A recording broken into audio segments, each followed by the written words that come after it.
You know, one of the cool things about the Madison Capitals is that they're kind of a family affair out at the Coliseum. Lots of Suters running around. In fact, they brought a Suter in this year to also be the assistant coach, and that is Jake Suter, who is joining us now on the program. And Jake, welcome to the Sports News, first of all. And secondly, let's talk about the Capitals. They opened at home this past weekend. What are some of the strengths that people are going to see when they come out to see the Caps? Yeah, we had our first home opener there Friday, and just a real hard-working team, kind of a blue-collar team. A lot of local kids that are proud to play here in their hometown. So it'll be a fun year.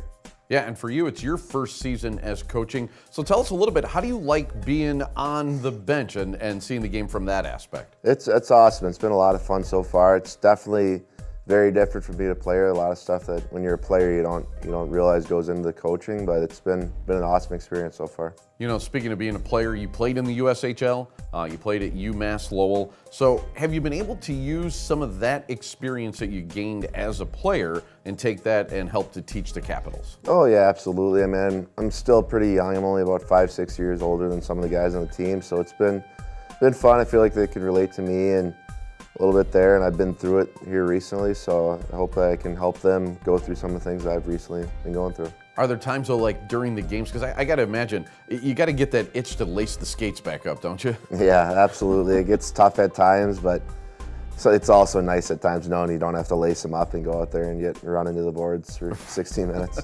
True. Now, your dad, Gary Suter, he played in the NHL. Did he give you any advice when it comes to leading young men in the sport? Well, yeah, I mean, he's always there for advice when I was playing and now coaching, so it's nice to have him as well as Ryan and me and Garrett lean on those guys a lot, and it's definitely a great resource to have. It is, and speaking of great things that are going on at the Coliseum, this Friday is going to be the first dollar beer night of the season.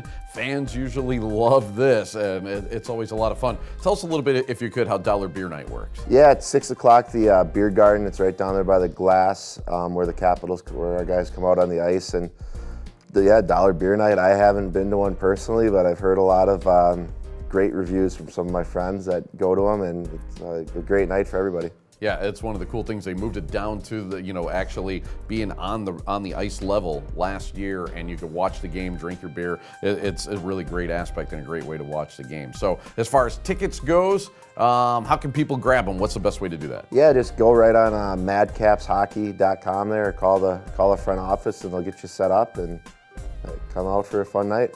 257-2277. Jake, thank you so much for being on the program. We'll see you this weekend. Awesome. Thanks for having me. Brought to you by Conan Automotive, taking care of you by taking care of your family's car.